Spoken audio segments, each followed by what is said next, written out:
It's time to talk football. Let's talk about that. Instead of focusing on winning arguments, we're teaching the basic fundamentals of sales and marketing and how we can use them to win in the world of politics, teaching you how to meet people where they're at on the issues they care about. Welcome to the Brian Nichols Show. Well, hey there, folks. Brian Nichols here on the Brian Nichols Show, and thank you for joining us on, of course, another fun-filled episode. I am, as always, your humble host, joining you live from our BNC studios here in lovely Eastern Indiana.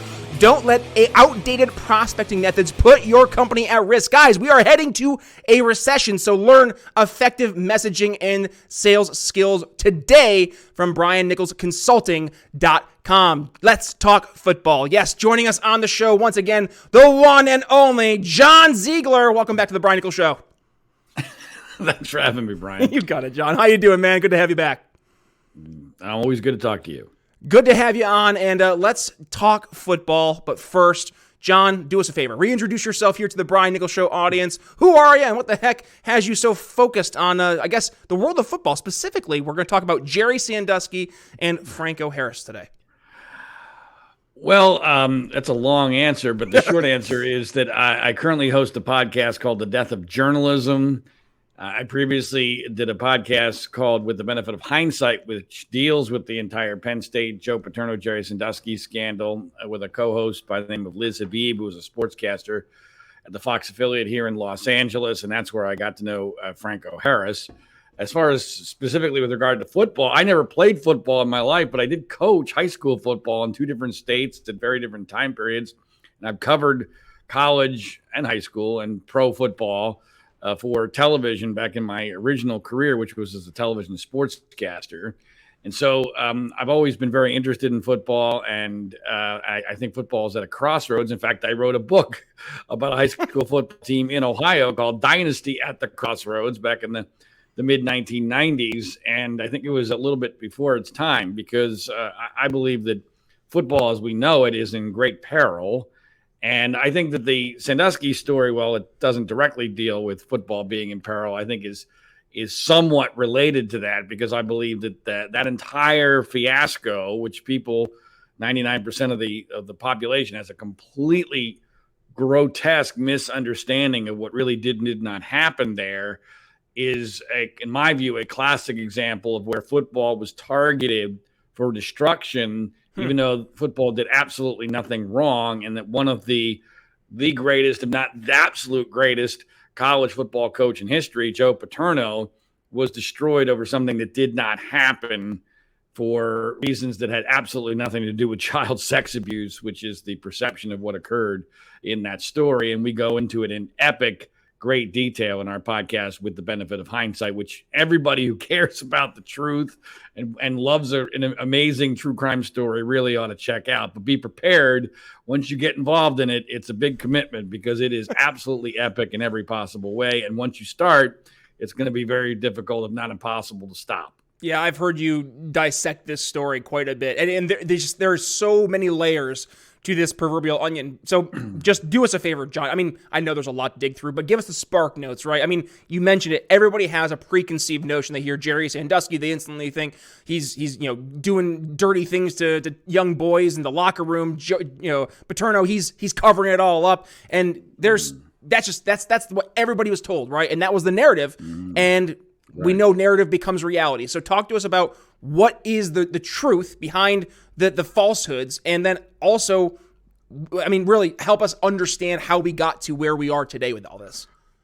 Well, again, incredibly long story, right. Incredibly fascinating story, but here's the very, very bottom line of it. The best way for me to describe what happened really with the Penn State Paterno Sandusky story is to use COVID as an example. Now, COVID is real. The Sandusky scandal was not. But we have a panic which causes the news media to jump to conclusions. They get invested in those conclusions. The story itself becomes too big to fail. And there are too many powerful entities who have a self-interest in the story being promoted. It's not a conspiracy. I am an ardent anti-conspiracy theorist. I do not believe that conspiracies in large scales can exist, especially in the modern era. Human beings are simply not smart enough or proficient enough to pull that off. But basically what happened here is that all of the good guys in the story were actually the bad guys, and all the bad guys were actually the good guys. Wow. And I really think that maybe the other way to look at this, if it's not through the lens of COVID, is through the Catholic Church scandal. I think the Catholic Church scandal set everyone up to believe that they had already seen this movie before. And the casting was perfect. Joe Paterno is the Pope. The Penn State administrators are the Cardinals covering this all up. Jerry Sandusky is the pedophile priest. And the Penn State football fans are the Catholic parishioners who are looking the other way to protect their sacred institution of football. That all fit, especially to the news media. And it fit to a lot of people who said, oh, yeah, we just went through this thing with the Catholic Church. By the way, it was a big story in Pennsylvania, which I think influenced the prosecutors in this case dramatically. I think they thought this was a replay of the Catholic Church scandal, when all it really happened was the Catholic Church scandal set them up to be duped by a fraud. And the fraud's it was not even a good fraud. The most amazing part about this story is not only that it's completely untrue, it's so obviously untrue. It is preposterous on its face. That's really the most amazing part of the whole thing. I always say, yeah, believe it or not, folks, not only is Jerry Sandusky innocent, it's not even close, but it can't be fixed because, much like we saw with COVID, once the media gets into a narrative and they become invested, you can't go back, because then you have to admit you're wrong. You have to admit all this damage occurred because of you. And no one wants to do that. And so we'd rather just wash our hands, move along, and pretend nothing actually happened.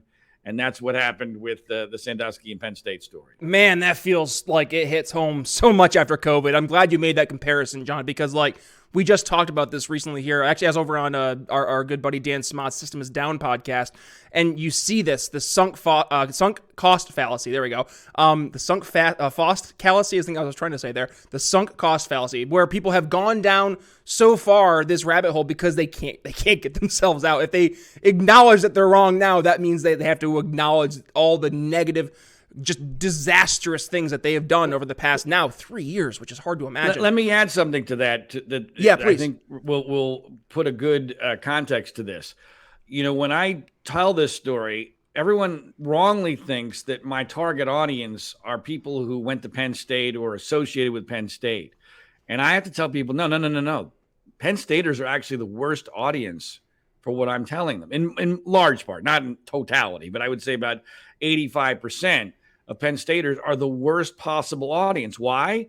Because they are like people who wore masks and forced their children to wear masks for 2 years, or took every possible vaccine and booster shot. They are absolutely positively invested in not having been wrong. They don't want all the suffering they went through, all the trauma they went through, all the aggravation they went through, all the name calling that they endured for all those years to have been for no reason, and that they would actually have to take the blame, because effectively what happened here was that Penn State threw 5 of their very best people under the bus. And so they got duped by a fraud. They panicked. They caused all the damage. And so no one wants to acknowledge that. It's far more difficult for a Penn Stater to acknowledge that they went through all this for nothing, much like it is for a masker or a vaccine fanatic, because they're too invested. They've gone through too much. And so my most fertile audience is generally people who knew of the story, maybe followed it, but weren't deeply invested in it, and thought that they had heard enough, and then realized, wait a minute, the real story here makes, the story Ziegler's telling makes a hell of a lot more sense than the dark fairy tale that we were told. And I got to tell you, for those who have followed me, and I think you're probably in this category, I was very much in the category of people who I think was right earlier than almost anybody about the vast majority of elements of the COVID panic. And it's not because I'm a genius. It's because I felt like I had already lived through it, because I kept thinking this is just like what happened at Penn State. And I knew exactly what the playbook was. Again, not a conspiracy, just horrendous human fallacy, failings and fallacies. and the tendency to get invested, especially in the news media, which I know like the back of my hand.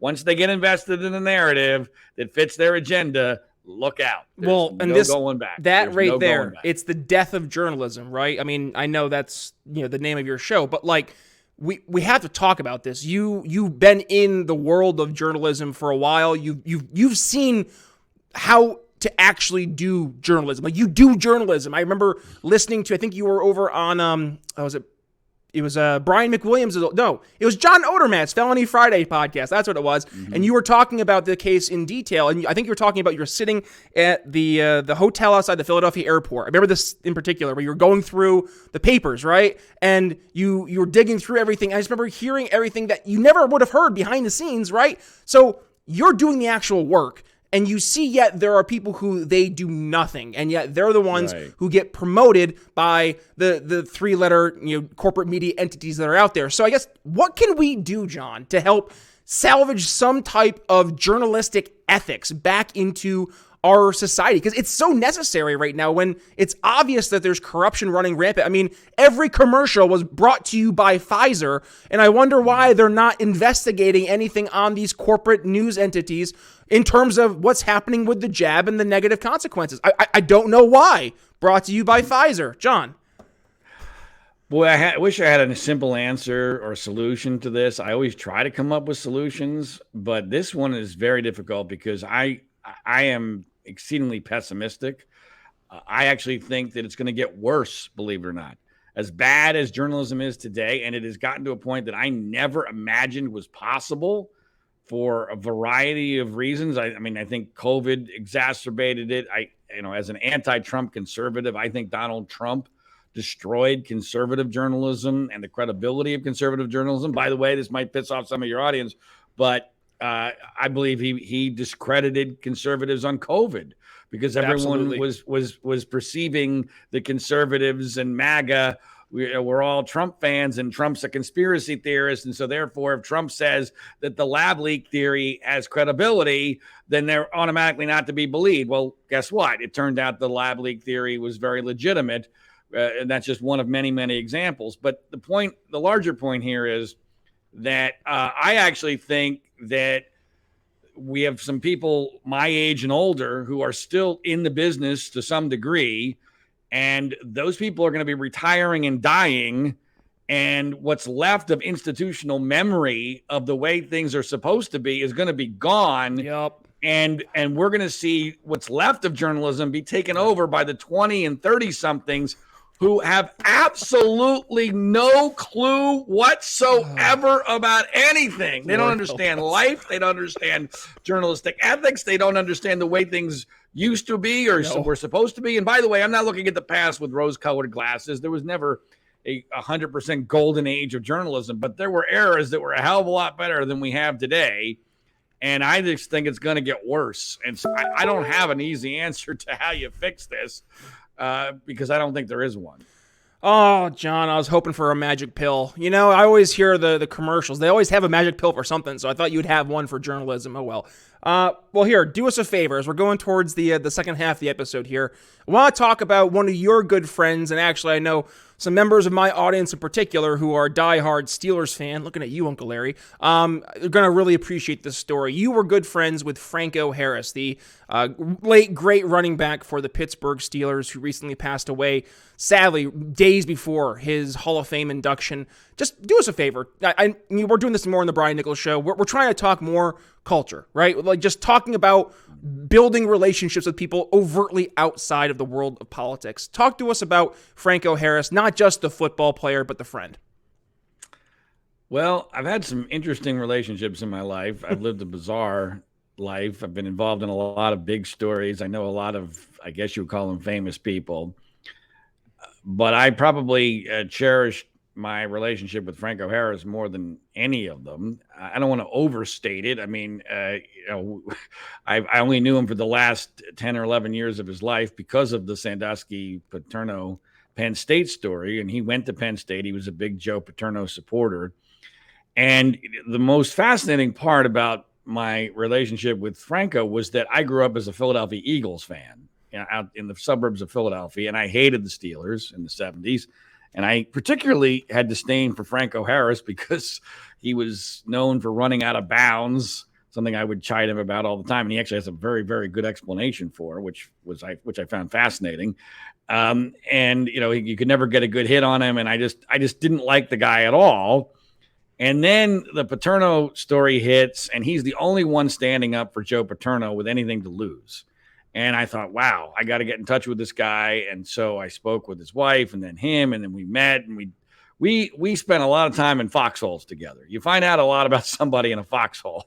Oh, man. And he and I were in some pretty significant foxholes together. We did events across the country, mostly in Pennsylvania, but not exclusively in Pennsylvania, trying to highlight the other side of the Penn State Paterno story. And his fight was about Joe Paterno. But I got to say, he was one of the key reasons why I came to the conclusion that Jerry Sandusky was innocent. And people don't know this. Unfortunately, he was working on a podcast of his own when he died, just 3 days before the 50th anniversary of the Immaculate Reception, which I know he was so looking forward to. And it was just so tragic, the timing of his death. But in that podcast, which thankfully, he and I had talked about before he died, and I wasn't even sure that it was publicly available, because the last time I had gone to it, I had to use a password that he had given me, and thankfully, someone had taken away the password protection just before he died, and so you can still find that for yourself at uponfurtherreviewpsu.com. That's uponfurtherreviewpsu.com. And in part number 3, unfortunately, there's only 3 current parts. I'm sure he did other parts of this podcast, but I don't know if they're ever going to be made public.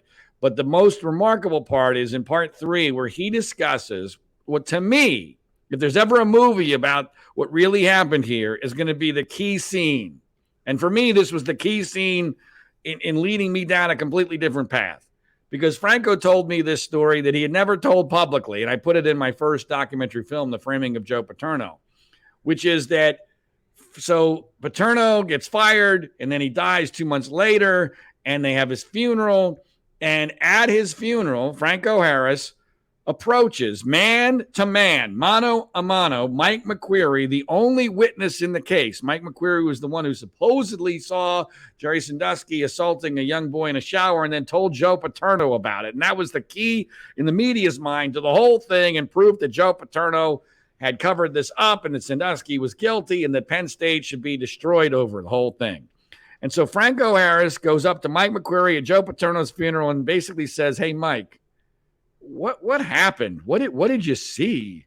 Because the story never made any sense to Franco, because Franco was an incredibly wise person. And so he starts peppering Mike McQueary very politely, respectfully, with questions. And basically McQueary tells him, "I didn't see anything. And I didn't see anything that was consistent with a sexual assault." And Franco was like, "What the hell is going on here?" And it was at that moment that Franco knew. A lot of people say, well, Franco defended Paterno because of blind loyalty to his coach. Baloney. He had spoken mano a mano to the only person who mattered in a situation where McQueary could not possibly lie. Because if you're Mike McQueary and you're at Joe Paterno's funeral and Franco Harris comes up man to man and says, "What the hell happened? You're not lying about that." Okay? And McQueary could not lie to Franco, and Franco knew. He didn't suspect. Franco knew that episode in the shower did not happen. And if that episode in the shower did not happen, that means that Joe Paterno is innocent, Penn State is innocent. And by the way, well, Franco never said this publicly, you can obviously get a very straight path from that point to Jerry Sandusky being innocent, because when you look at the rest of the case, right, it's even a bigger pile of crap than the McQueary story was. But no one looked at the rest of the case because everyone thought the McQueary story was a deadlock, cinch, solid proof of guilt, and it was not. Wow. And Franco knew that. And Franco fought for me both privately and publicly in ways that nobody else did or would, because they didn't have the courage. He was the only man who had anything to risk, anything to lose, who risked it for what he knew to be right. And that is incredibly rare in this day and age. And here's a guy, I mean, he and I had nothing in common politically. He's a far left liberal. I'm very conservative libertarian. You know, he's a black guy. I'm a white guy. Like I said, I hated the Steelers growing up, but we had that mutual respect. And he basically told me, John, you do what you need to do to find the truth, because that's what Joe Paterno wanted on his deathbed. And that's what I want to do here, regardless of the political consequences of it all. So that was the Franco Harris that I knew. And for him to die when he did and how he did was just so incredibly tragic and so typical of, unfortunately, how things often turn out in this world in which we live. But I will never forget Franco Harris. I still think about him at least once or twice a day, if not more so. And I hope people will check out his podcast, especially part 3, because it really does tell you everything you need to know about the essence of this fraudulent case. And I thank you for correcting, by the way. It was the 50-year anniversary of the Immaculate Reception, not his gold jacket. He's had the gold jacket for, a decade, 2 decades? He's had it for a while. John, this is obviously, just the tip of the iceberg for this entire conversation that folks want to learn more about. If they do, of course, they can go ahead and check out, what was the podcast you did where you dug into all this? With the Benefit of Hindsight. With the Benefit of Hindsight. Is the name of the Penn State podcast. And then my current podcast is called The Death of Journalism. And your book that dug into all this, the Joe Paterno? I didn't write an official book. I wrote a couple online books, but we have a website called framingpaterno.com and a documentary which is free on YouTube called The Framing of Joe Paterno. There we go. I'm not particularly thrilled with the title because I named it back at a time period when I didn't fully understand what had happened in this case, but we had no choice but to stick with it. But it's framingpaterno.com and The Framing of Joe Paterno mini movie, which you can find on YouTube, and then With the Benefit of Hindsight podcast. And like I said, the Death of Journalism podcast, which I do twice a week currently.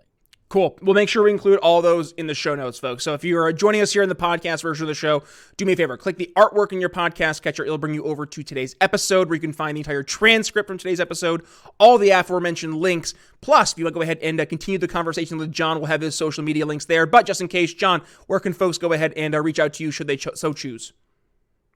Well, I'm almost always on Twitter.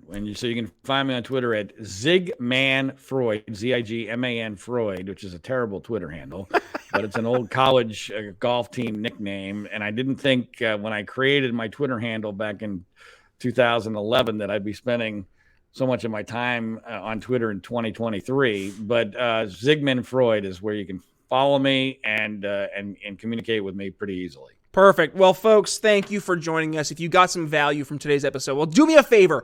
Go ahead and give it a share. When you do, please tag yours truly at B Nichols Liberty, and also go ahead and give John a tag as well. And by the way, we have a video version of the show. If you did not check that out yet, head over to Odyssey, to Rumble, or to YouTube, wherever it is you consume your video content. Just do me a favor. Hit that little notification bell and subscribe button so you don't miss a single time we go live. With that being said, check us out on yesterday's episode. We sat down with Kate Barnett and we talked about interior design. I know, trust me, it does make sense, especially when we talk about how you can do so from a liberty perspective. I will see you guys over there. Otherwise, with that being said, Brian Nichols signing off here on The Brian Nichols Show for the one and only John Ziegler. We'll see you tomorrow. Thanks for listening to The Brian Nichols Show. Find more episodes at briannicholsshow.com.